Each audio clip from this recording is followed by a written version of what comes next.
آفاق کے ہر ہر گوشے میں قرآن سنا کر دم لینا.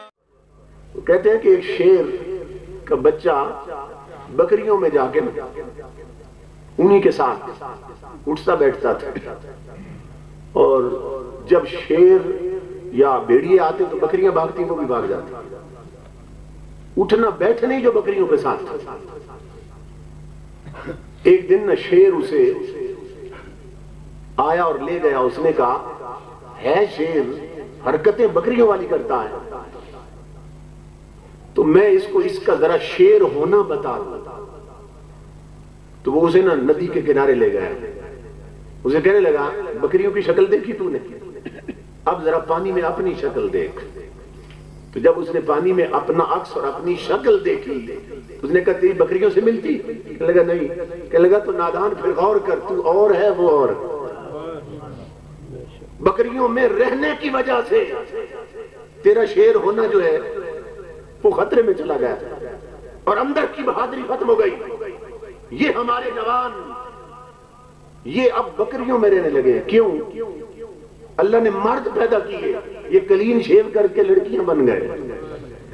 یہ یورپ کی تہذیب ہے. اللہ نے انہیں مسجد کے لیے پیدا کیا تھا، یہ سینما ہالوں میں جا بیٹھے.